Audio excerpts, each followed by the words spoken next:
kinds of things to be attending to. So, we really appreciate you being here and giving us your time and attention. Our intention is that this is very, very valuable. This meeting is for you. So I'm gonna walk through some marketing, some annual planning, but I really want questions. This is for you. This is your time. So throw something in the chat and we can loop it into what we're doing. But this whole time, if you have a topic you want to get into that's business related or marketing related, please just let us know. So with that being said, I'm going to cover, just for time purposes, annual planning is a really large topic, right? It's a really big topic. Annual planning has to do with your personal planning just as much as it does with your business planning. So today I'm going to focus on the business, and I want to cover some of the high level components that I think people need to spend a little bit more time on than they normally do in their planning. So the first and foremost, you all know that you're supposed to have goals. You don't need to hear that from me. Everybody knows you're supposed to have goals for the year. One thing very specifically, when you're doing your annual sales goal, and this is true for everybody on the call, including myself, we should have what's called your annual sales goal breakdown. Your annual sales goal breakdown takes your sales volume. So let's say you want to do 50 million and average sales price, number of deals, but you want it broken all the way down to leads so that I need this many leads that's going to convert to this many buyer or seller appointments. This many buyer or seller appointments are going to convert to this many active buyers and sellers that have hired me as their agent. Then that's going to convert to closed transactions, people who actually transacted with you.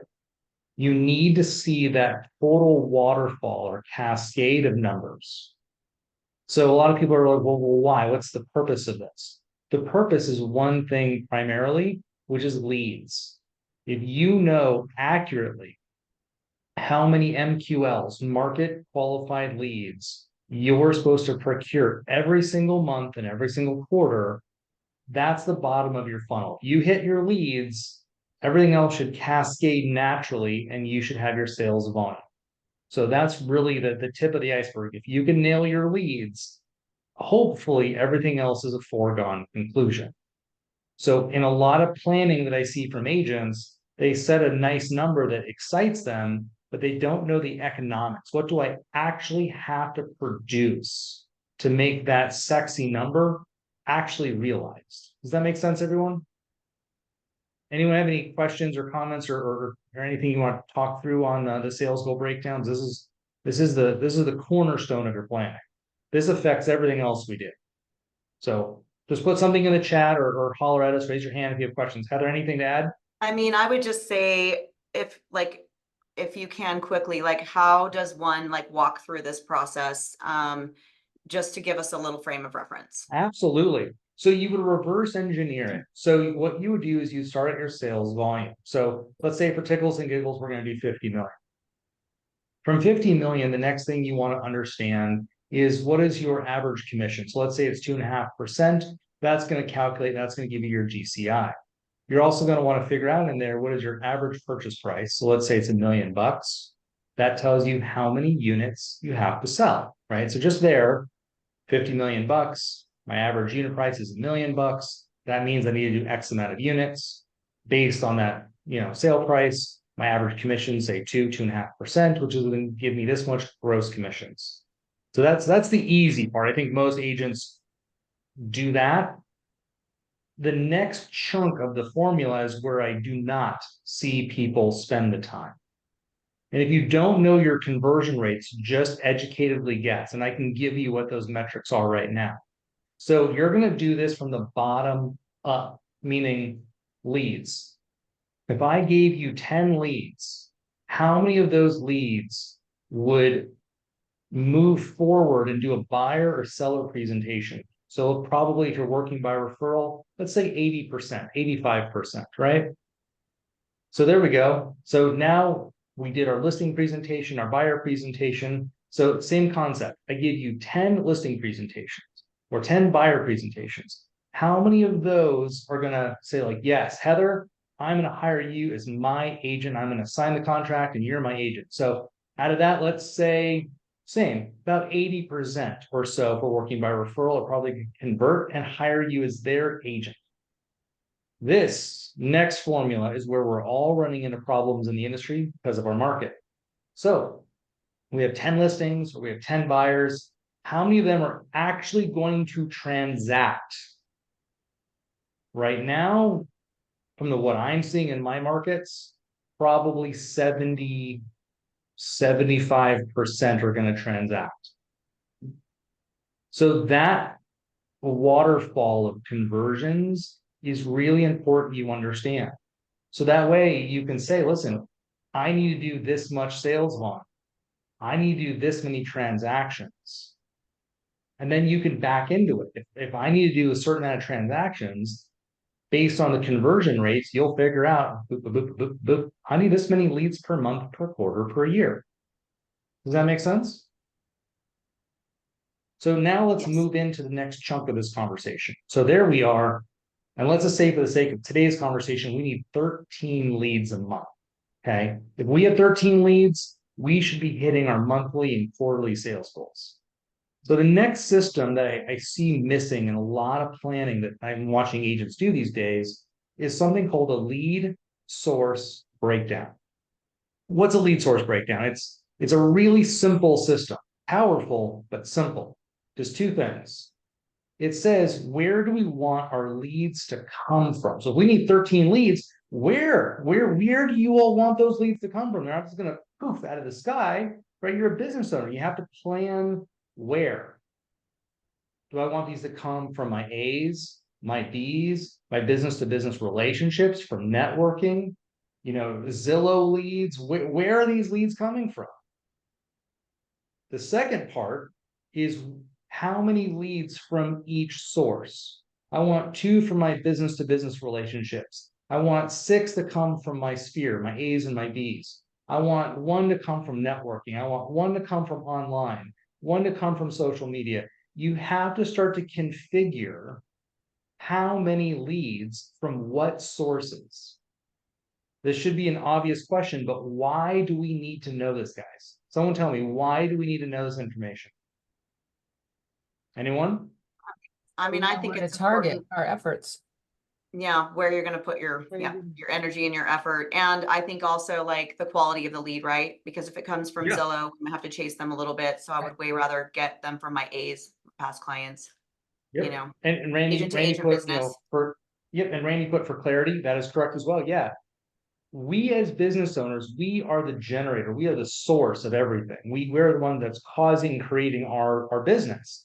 If we're not clear on how something is going to happen, then we're just kind of guessing and hoping. Hoping is not a really great strategy, right, to build any company. And it really, this is kind of where it ties into Be Epic. Be Epic is a marketing company. They help people with marketing. How can anyone help you with marketing if you don't know where you want your business to come from and how much business you want coming from where, right? So we can't help you unless we know this information. You can't help yourself. So then that gives way naturally to the marketing plan, which I'm going to talk about in a second. I'm not going marketing plan yet, but your marketing plan is built based on what your lead source breakdown says you need to produce, right? Because if you tell me, Aaron, I want to produce 8 leads for my business to business relationships, my CPAs, my wealth managers, my divorce attorneys, so on and so on. Well, your marketing plan is going to get built specifically around that, right? If you want a bunch coming from, your relationships, your A's and your B's and your sphere, great. We're going to do a lot more events and we're going to need more money for your events, more events to happen, so on and so on and so on, right? So your lead source provides the clarity needed for us to help you build a marketing plan that's actually going to work. You guys get that? So I'm gonna pin the marketing plan and we're gonna put that over to the side for a few minutes. But that's gonna be kind of our crescendo today. So back to general planning. Okay, we have our sales goal breakdown, our lead source breakdown. We're gonna get to the marketing plan in a hot second. We're gonna have to talk about your favorite topic. I know this is everyone's favorite topic, so be on the seat of your the edge of your seat here. Budget. Y'all need a business budget and a personal budget. So just because I can see a lot of your faces, show of hands. How many of you have a business budget? Hand up. Come on, get a hand up. Keep your hand up if you follow the damn thing. Right. There we go. So business budget and personal budget. It's one of the things I see missing from a huge amount of agents when they're doing their annual planning. Now, I just want to say this quickly. If your personal budget is incorrect, then your business budget is incorrect because your business pays your personal, right? If your business budget is incorrect, your sales goal is now incorrect. Your sales goal has to pay the business budget. The business budget has to pay the personal budget. So if you screw up the personal, screw up the business, you now screwed up your sales goal. And for a lot of us, we're setting goals based on the amount of money we want to make because of a certain experience of life we're trying to have or wanting to have. So if any of these little components are out of whack, the machine starts to break down. These are all gears that need to fit nicely together. Personal budget, the business budget, the sales goal, all of this stuff needs to work in symphony to get the maximum performance out of you and the company. So if you're interested in performance, then you've got to be interested in your finances and knowing your numbers. Does that make sense? Yeah. Shaking heads, nod heads. Yes. Okay. Checking. One more quick system, and then we'll move on to the fun part, the marketing part. I see this as annual planning. I also see this as just good running of the business. Heather and I have talked about this. Kat and I have talked about this with Heather as well. Heather's team, who's on today, they've all heard this, and they do this. Tracking your KPIs. What are your KPIs? Your key performance indicators. These are your statistics, your metrics. If you're not tracking the business, how do you know how well you're playing the game? How well do you know if the spend that you're spending is having a good return? How do you know if the time you're spending is having a good return, right? Your ROT, return on time. How do you know if these efforts, these energies that you're pushing out, are they producing? How do we know if we're being consistent? Are we going up or down? Like, we need to know this information badly. So please do yourself a favor. Get a simple Excel spreadsheet. You can do a whiteboard for all I care. Track everything. We could do a whole webinar just on tracking KPIs, but please start tracking your KPIs. All right, let me pause really quick. I've said a lot.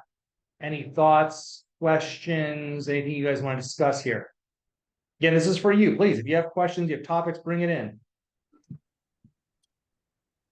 Maybe it would be beneficial to do a whole webinar on KPIs. How many of you on this call understand how to really put an effective KPI together for different, like all the different departments? Raise your hand. Anyone? Not very many. Almost Okay. not any. Katie does. Katie knows. Yeah, KPIs are a really important one for everyone. I would say they're complicated too. Aaron and I worked for months putting KPIs together with one of my team members, and it was like she's not with me anymore, but she just like couldn't grasp or get it.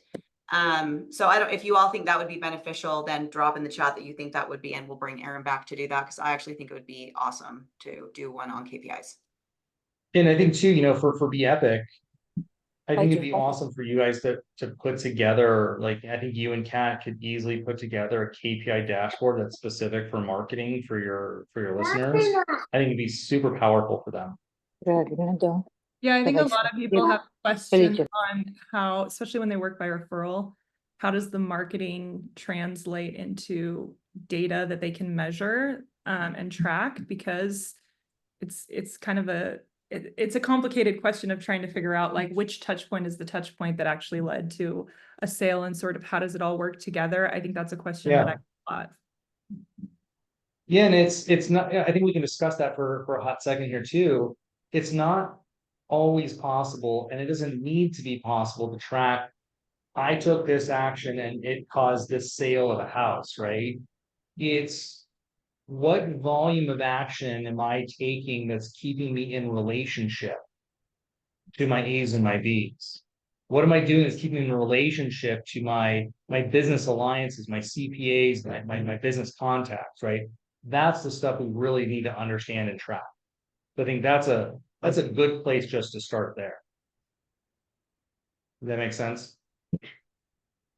Yeah, so are you saying like kind of looking at the overall effort and sort of like as the volume of touches increase, then the amount of referrals increase, and kind of looking at that at a higher level? Yeah, you can exactly. You can see how many touches am I having in my core database and how many leads is coming from that database, right? Because I'm assuming, making some big assumptions here, that you all have your A's broken out, your B's broken out, your C's broken out, your business alliance is broken out, and your out-of-state agents broken out. If you have your categories, you can then start to get a sense of, I have, let's say 75 A's, and I've touched each one of them X amount of times per quarter, and I produced this many leads from my A's this year. You can start to quantify something, right? You can quantify, do you have enough people in the database? And is the volume of interaction keeping me top of mind, right? So is it a perfect science? Absolutely not. But if we're not tracking, we're not engaging in this conversation. This conversation is the juice. This is what makes us better entrepreneurs. You know what I mean? All right, so let's keep rolling. So I promise you we're going to get into marketing. So let's turn that corner. Let's get into marketing. One of the things I want to discuss, and Kat, I think, just touched on this, and so I want to kind of bring this up a little bigger. In this, and again, just for context, I coach some of the largest real estate agents in the world. So my average client does about $500 million a year. My small clients do about 100 million to 200 million a year. My large clients do about 3 to 5 billion a year in sales volume. So like that's the caliber of agents that I work with on a daily.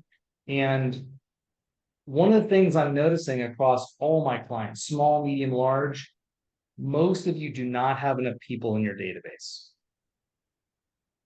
You don't have enough in this market, in the market we've been in and are in and will be in for a while here. The number of people we have in our database is insufficient to hit some of these goals you're all setting. And I think that's worth looking at, right? Because kind of like what me and Kat were saying together a few minutes ago, back in the day, someone like Heather probably has around 150 A's or so. And most people can quantify, if I have about 150 A's, I'm going to get this many leads. If I have 250 B's, I'll get this many leads. Uh-oh. He froze. He'll come back. While he unfreezes. Did I freeze? Oh, you froze. Damn it. If it happens again, I have to take myself off of video. My video kills my internet. So if we're not bringing in enough volume, a lot of times our database just isn't big enough to produce that volume. So then you have to ask yourself, marketing, right? Back to the marketing plan. What am I going to do in my marketing plan in 2025 to increase the size of my database? You can't fish out of the same thing expecting the same result year over year in this market. You guys get that? This is a challenging market we're in. We're going to be in for a little bit. So most of us need a bigger database. Agreed? Yeah. Okay. So I think one of the things that needs to be in everyone's marketing plan, what are you going to do to grow that database this coming year? Are you joining a social group? Are you joining a pickleball? Are you golf membership, hiking group, church group? What are you going to do to put yourself in an environment to add people to your sphere? That is a mandatory add. Okay, next. Branding. I think this is something where like I'd love Kat and I love Heather to weigh in on this. For most of the agents that I come across in my work, I don't see agents that have really good branding. Have most of you sat down and asked yourself, what is my brand? If you were to look at your listing presentation, your social, your email marketing, your website, all the things, what kind of brand is being created here? Right? There's a lot of agents in the marketplace. How are you different? Do you look like every other agent? Or do you have a USP, a unique selling proposition? What are your differentiation? What is it? What is your differentiation in the marketplace? You need to know that. So in my world, and Kat and Heather may call this something different, which is totally fine. There's lots of ways of doing this. I look at it as your brand pillars. Like, what does my brand stand for in the market? You guys get that? Like, what is my brand standing for in the marketplace? So a lot of agents that I work with anyway, we try to have between 3 and 6 brand pillars. So real estate is a brand pillar because it's the industry that you're in. Community could be a brand pillar. Interior design and architecture could be a brand pillar. Intelligence and capability is a brand pillar I personally make sure all of my clients have. One of the reasons why, there's a lot of agents in the world.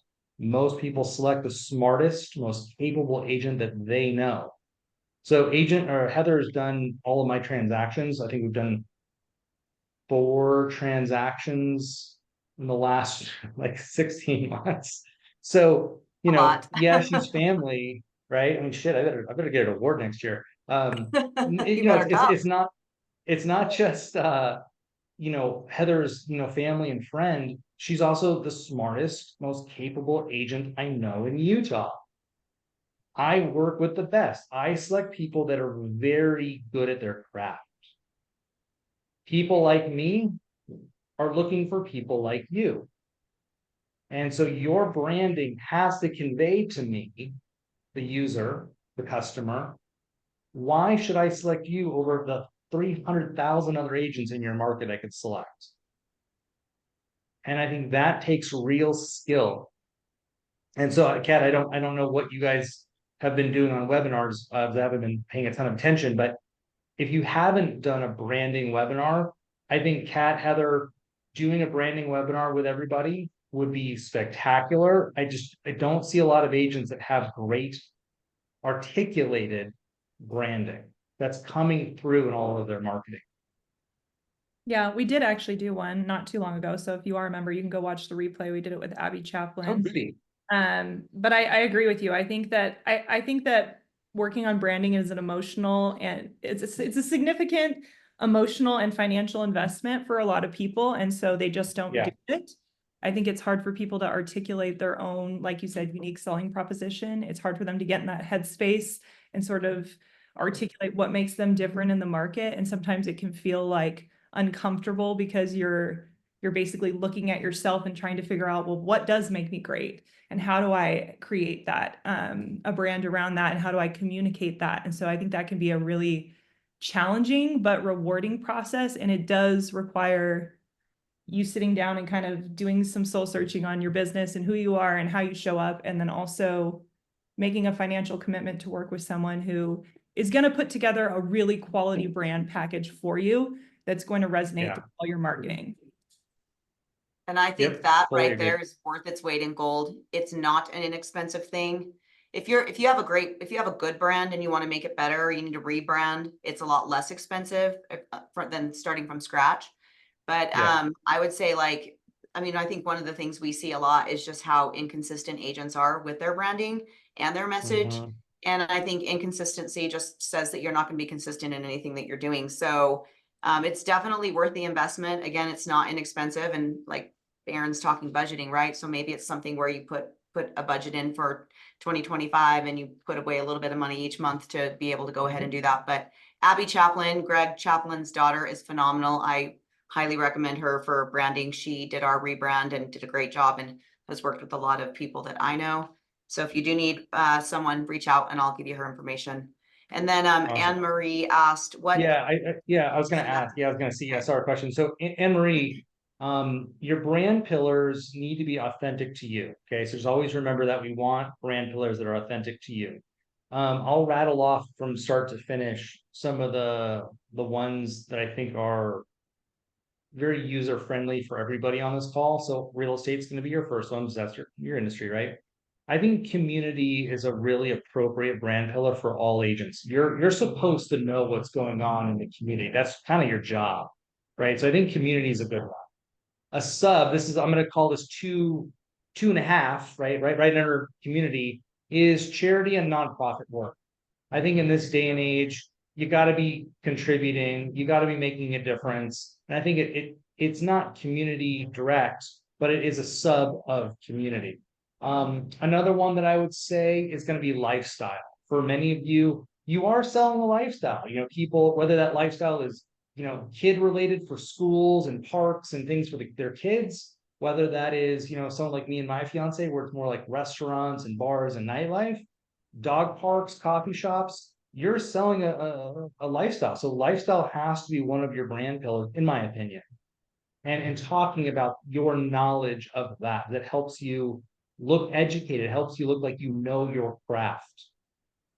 Another one that's very popular, this may not resonate with everybody, is going to be interior design and architecture. You know, for most of us homeowners, to some degree, home stuff, HGTV, if you will, applies to us. We own a home, or we're going to own a home. You know, what are the colors that they're popular this season? What's the right stone to use in my kitchen remodel and why? So there's all kinds of things that are just home related.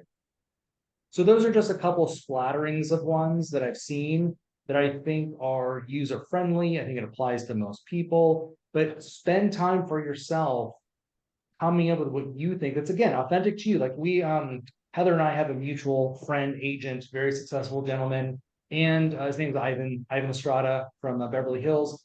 He used to be a singer, like a legit singer. And so he does some music woven into his brand.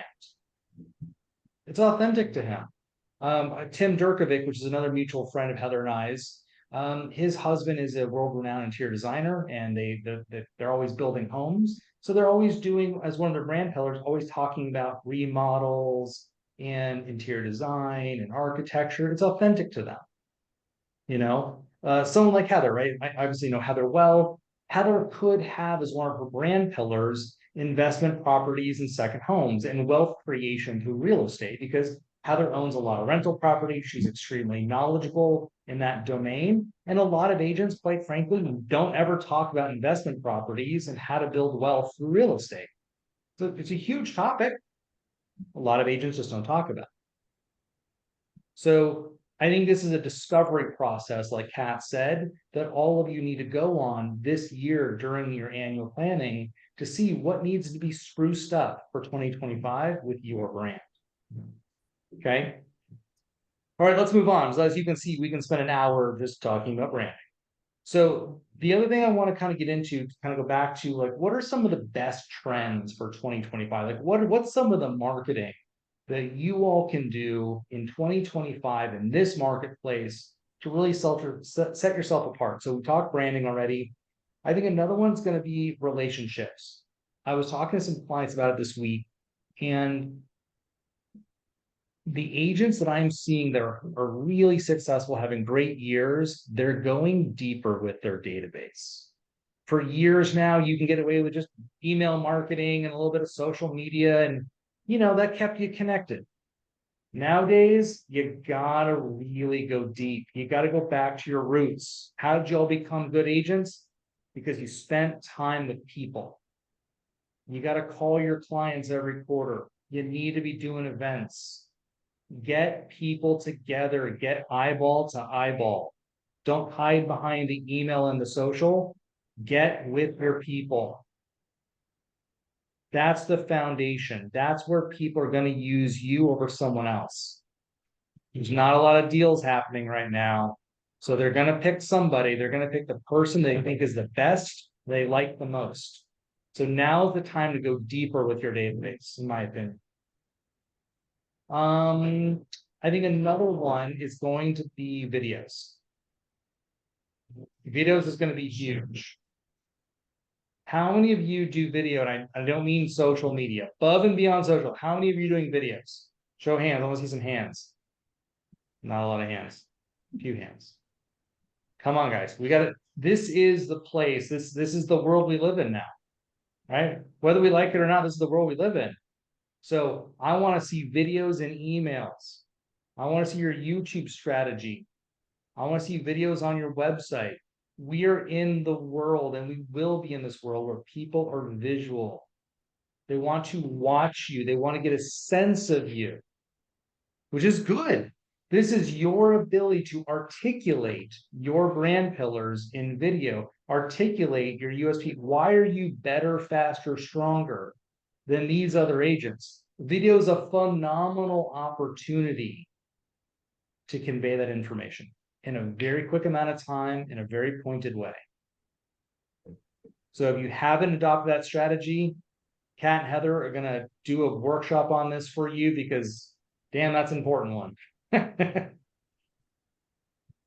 And then I think we touched on this, but just to kind of bring it full circle, I think the last strategy that I'm seeing that I think holds a tremendous amount of weight is business alliances, your B2B relationships, right? We talked about that in this day and age, everybody on this call, including Heather and myself, we all have to grow our database volume. How many people are in our database to produce, good sales? One of the fastest ways of growing your database is by plugging yourself in to someone else's database.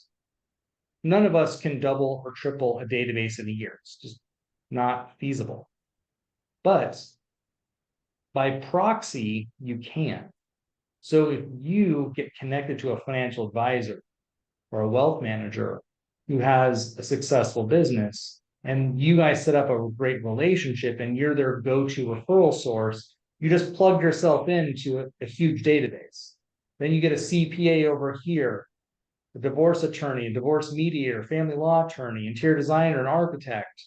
You start getting really, really solid relationships with these professionals that choose you as their preferred vendor, their preferred referral source. Now that's a way of generating a tremendous volume of qualified leads, without having to spend years building a database. You guys get that? That's a big strategy. So if you did your business alliances, your video, really worked on your branding, and went deeper with your existing relationships, that's going to be the plan. That's going to be the ball of strategy that I would deploy if I was. Can I add? Yes. Hit me with it, Heather. The other piece, we all do well when we go to events, right? We all know each other, is the agent to agent piece. But like, I know all of you guys on here, and the only thing I get, if I get anything from you guys, is Connie's really good at writing me notes though. So thank you, Connie. You're awesome. Connie writes me notes randomly, but like, I get your items of value in my email. And so, I mean, it's nice because I see your name, but I delete it. We all send them out, right? So yeah. I would say like, I can't think of one real estate agent other than myself that actually markets to realtors like I do. With direct mail marketing and with a monthly newsletter that's like a strategy tip trick, so I'm like as intentional with agents as I am with my clients. And I think it's a missing link for you all. Like, we all know each other again, like we think of each other. If we have, like, if I have a New Jersey, I'm going to call Connie, right? But at the end of the day, like, I think you're missing out on a massive amount of business because you're not actually marketing to the agents that that you've met over all the years. We do probably, depending on the year, 40 to 60% of our business might come from you guys, right? And so like during COVID, when everybody was moving all over the world, a lot of people came to Utah, and our gross commissions from out-of-state agents that year was $600,000. But people know me, they know who I am, they get my postcards, my face is on them, and they get a newsletter every month. So If you're not doing that, I would, you guys like add it, make that part of your strategy next year. It's so easy. We write a newsletter every month on maybe like AI and the tools that we're using, or you know, how to get more Google reviews. I mean, AI can write this for you, right? It's not hard. It's easy to put together. You throw it into MailChimp and you send it out, and it just keeps you top of mind. So I'm always ranting about that because I just think it's an area where agents don't put their focus, and I think you need to. So let's discuss that. So, you know, this is one of the things I gave Heather to do a long time ago, is the agent to agent newsletter that she just talked about. You know, I think Heather and 2 other of my clients are the only people that I know that actually have a dedicated agent to agent newsletter, meaning this is rare. Most agents, like Heather's saying, do not do a very good correlated job marketing to other agents. It's not an organized system that they follow, and it's a huge missing. So I'll throw out some other statistics. The gentleman I mentioned, Ivan Estrada, he gets 35% of his business every year from other agents. I have an agent in Texas, gets about 22%. So if you think about it, 20-30% of your business could be coming from another business alliance, which is an out-of-state agent. For a lot of my clients that have really taken on this coaching, depending on the brokerage you're with, let's just take Keller Williams or whatever brokerage you're with, I would sometime this coming year jump on a plane, go hit all of the major offices in the major markets, meet the managers and the top 20% of agents that do all the business. Get those top 20%. Someone earlier, the gentleman said 80-20 earlier. He's correct. And this is a great place to apply 80-20. Go find the 20% that produce 80% of the business. Get them, put them in your database, get the managers. The managers are great referral sources, by the way, because agents always come to the manager, hey, who do we know in Texas? Right? So they're awesome. And then, just like Heather was saying, handwritten notes, gifts a couple of times a year. Your agent to agent newsletter, it's all it takes. A couple of times a year, just like your A's or your B's, you got to get on the phone, talk to those agents. This is a relationship management industry. How well you communicate with the largest volume of people you can will dictate how much money you make. Plain and simple. So like that needs to be one of your pillars of like, where do I want my business to come from and how am I going to accomplish that? Because I think even like for me, I go to enough events and I see all of you. So like, I don't have to pick up the phone and call you because I see you face to face, right? But I mean, it's free to send a newsletter, but you know, it shouldn't be the item of value. Like every single one of you that sends that out to your entire database, including agents, needs to take that out. Because I'll get like 100 of them and then it just clutters my inbox. But Katie asked where I put my agents, and I put them in a Referral Maker, and they're in the D category, right, Cassie? The Ds? Yes, Cassie says yes. So we just classify them in D. And every single agent, like I come home from every event, I just gave Cassie a big stack of cards and I said, if they're not already in there, add them.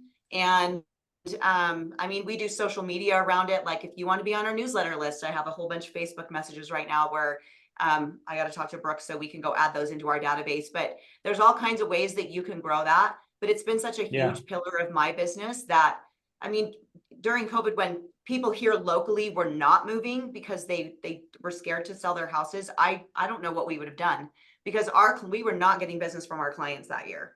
But we got so much from the out-of-state agent referrals. So it's just a gold mine that's not tapped, and you guys need to all tap it. So. Exactly.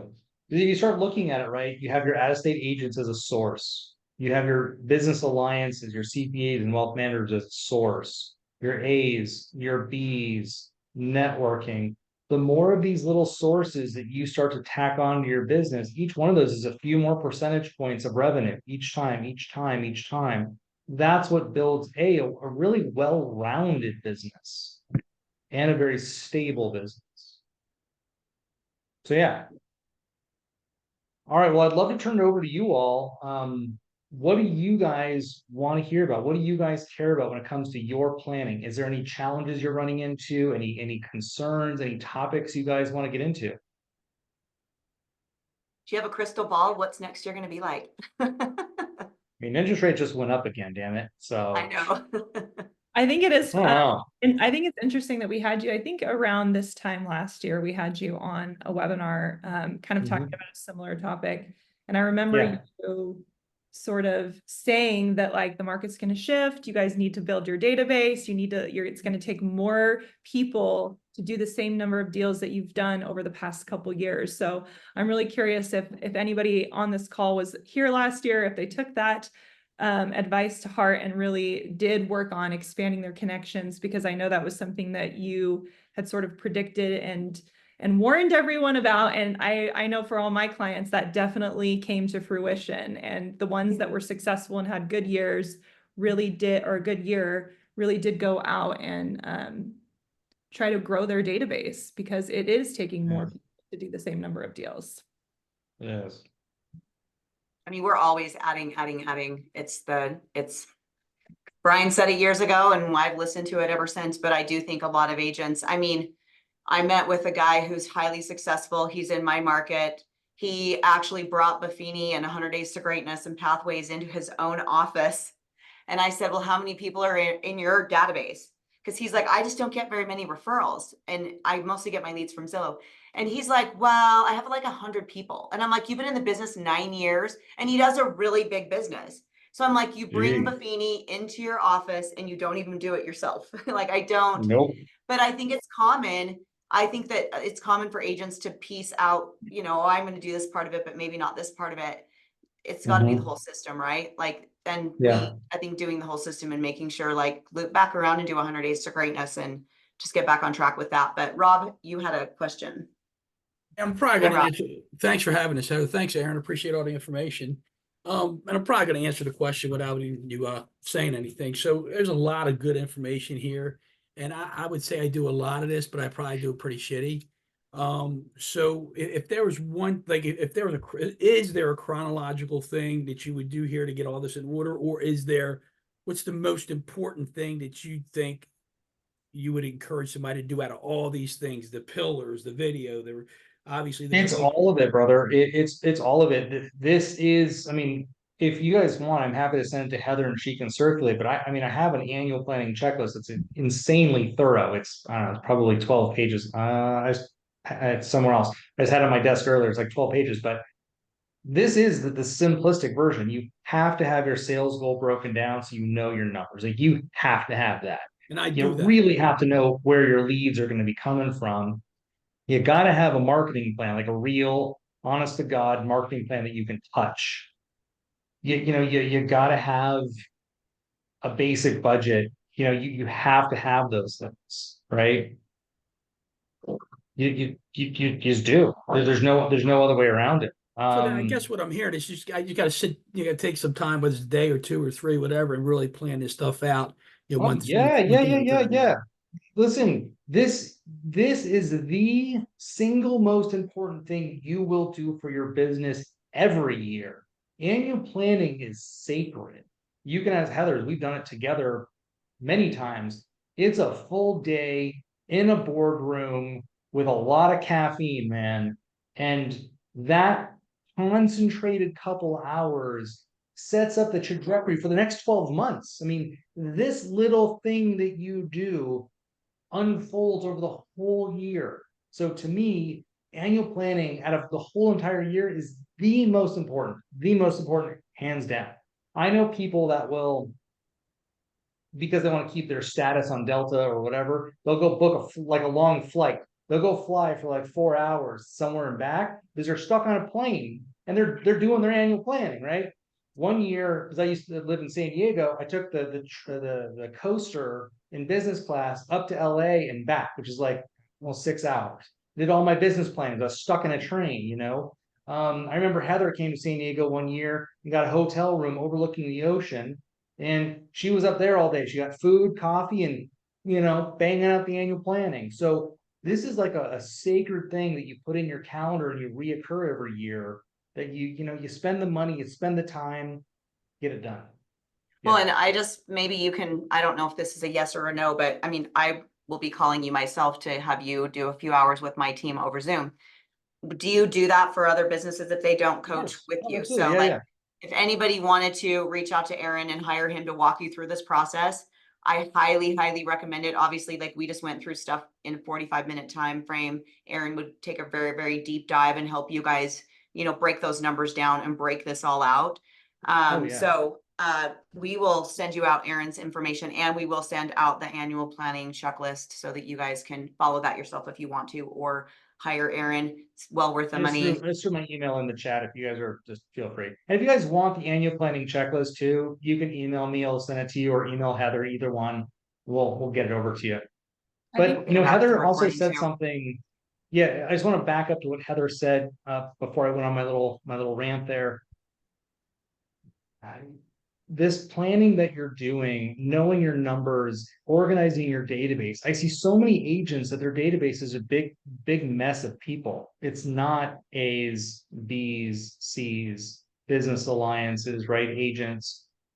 Do yourself a favor. Make one of your goals this year numerical. I will have this many A's, this many B's, this many business alliances, and this many agents by December 2025. That is a very measurable, very specific goal that will absolutely change your business. It may not be comfortable, but it is definitely, remember, real estate, like most businesses, is numerical. It's statistical. We know if you have a certain amount of people, you should produce a certain amount of business within reason, right? We all know on this call, we all want more business. So it means the database we have has to grow. It has to. There's no way, there's no ifs, ands, or buts. It has to grow. So get your database organized over the next month or so. Sit down at night, put up a show, grab a glass of wine, put your laptop on your lap, and just start organizing people. This is an A, this is B, this is a C, blah, blah, blah, blah. You'll get through it in a couple hours, I promise. And then it'll set you up for the year. Yeah, go ahead, Heather.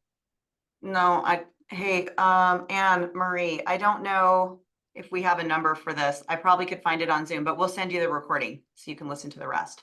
Yeah. We're almost done anyways. But Barsha had mentioned that Barsha, I want you to unmute and answer this. So you have a problem building your database, or explain, because you said creating a database is difficult for me. What do you mean by that? Yeah. It's just overwhelming. Hi, this is Varsha from California.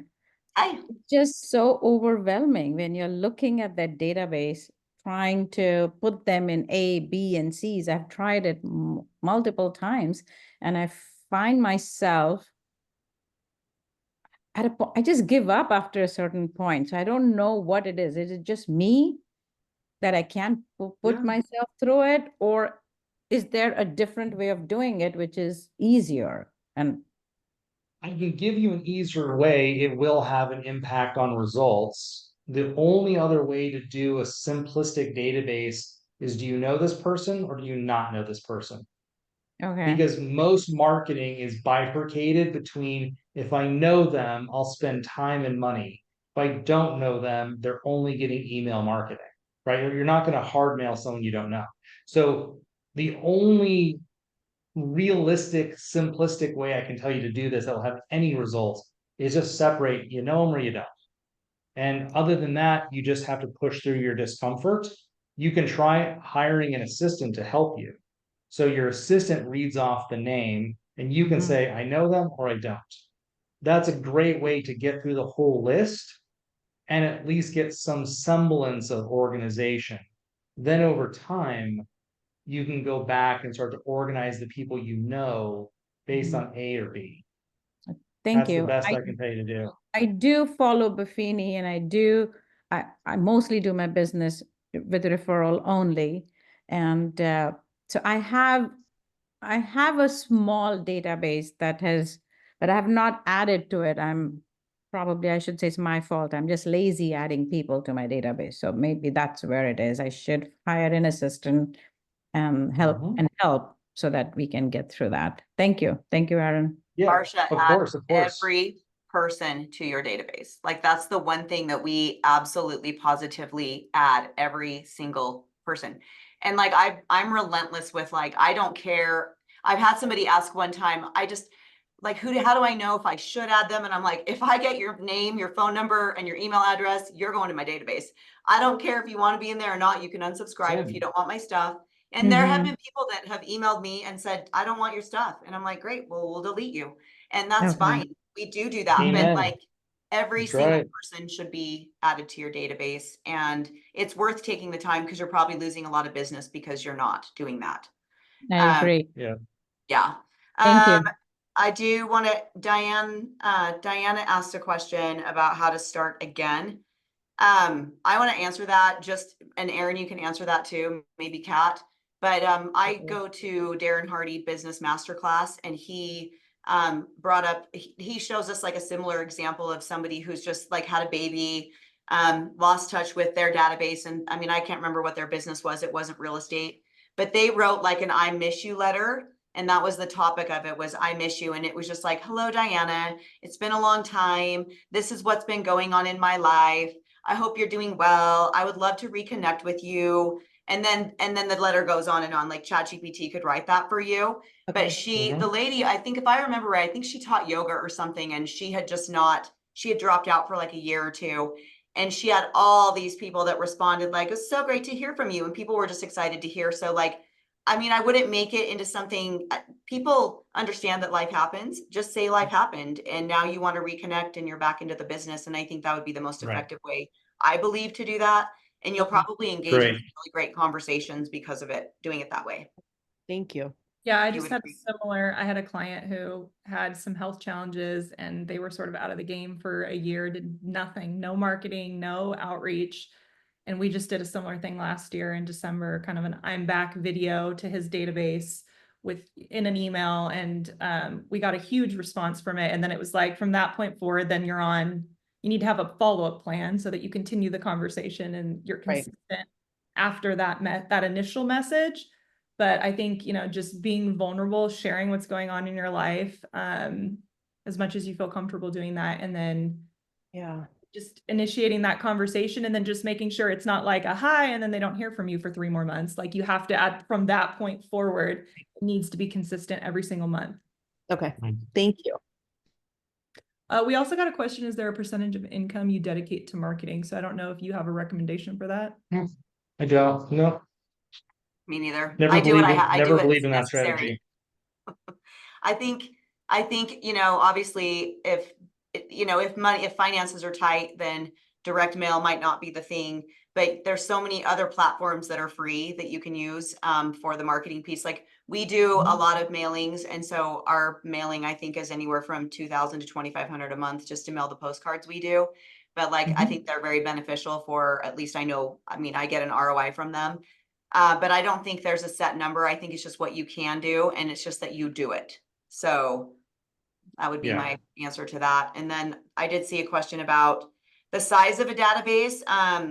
I know I've heard Brian say that many times, like, our database is pretty big. So we try and keep our A+ smaller, obviously, like, depending on the criteria that you use. So you may not, Cassie would have to probably get on to answer this. Like, we don't fully follow Brian's A's, A+, B's, C's. We do it a little bit differently for us. We clean them up every year and remove people as we need to. But I think you just got to put them in there as what works for you. So yeah, I agree. Susanna, just do whatever works for you. There's no correct way. Brian is just one of many consultants that has a style of a system. General business uses tier 1, tier 2, tier 3. Real estate uses A, B, C, now A+. It doesn't matter. What matters is you have a very clear definition of each segment of your database. The more segmented a database is, the more accuracy you're going to have in your marketing. That's really all it is. You have one big pile of people, your marketing is going to be so effective. You have very, very, very, very accurate databases broken out, you'll have very effective marketing. That's really the benefits. Well, and one thing like we do, because we have our C's is huge. We have thousands, or I don't know how many we have in the C list. But with the mailings, we don't mail to C's every single month, because these are not cultivated people. We mail to our A's, A+, and our B's. And then we do Cs like every other month or once a quarter. It just depends on what's happening, but that is a way to save money. I love direct mail. Like I'm huge into direct mail because people can delete your emails, but they cannot they can throw me away at some point, but they have to see me first, right? Yes. And they have to think of me first. So direct mail is a massive piece to what we do. But if it's just newsletters, like they get all the newsletters, all the leads get all the newsletters. That's, again, it's, $70 a month for constant contact for us because we do such a high quantity. But like MailChimp, I know is free depending on how many you send out. So I think there's ways to touch your database in different ways, different times, with different items. So yeah. Yep. Awesome. Okay. Well, and then if any of you guys, Kat and I, we own, operate, run Be Epic Marketing. If you need help with your marketing, reach out to us. We would love to chat with you. We have a very comprehensive marketing plan. We do the newsletters, the videos, we do blogs, we do the direct mail. What else do we do, Kat? We do all the social media. All social We media. do a lot of things. We do it all. So. And if you are someone who is like struggling with I think there's a lot of content out there that you can tap into. We all have Canva, there's Social Suite with Referral Maker. There's a lot of content. I think the biggest area that I see people struggling in is actually sitting down and consistently implementing the marketing, because it's not that you don't have content, right? It's just that, do you have the time to sit down every month, organize it, schedule it, make sure that it's done? And so I think one of the biggest value adds that we have as a company is that we do have a VA system built into our marketing where you can actually have someone push all those buttons, organize the content, follow up with you, make sure that you sit down and get it done. So if you're someone who really needs that accountability piece, then reach out to us, because it is hard. You guys are busy. And if you don't want to have to hire someone, train that person, figure out a system, we've really, I think, dialed that in. And I think that's where we can offer the most value to the majority of you guys. Awesome. And it works. Thank you guys, everybody, for joining us. Erin, I might hit you up to come back next month to do KPIs. Whenever you want, I'm around. Everybody wants them, so I need a reminder too myself. So I'll reach out. Whatever you guys want. Okay. And you guys will send out the recording. We'll send out Aaron's annual planning checklist and Aaron's contact information if anybody wants to get a hold of him. Thanks, everybody. Thank you. Bye, everyone. Have a good rest of the week, guys.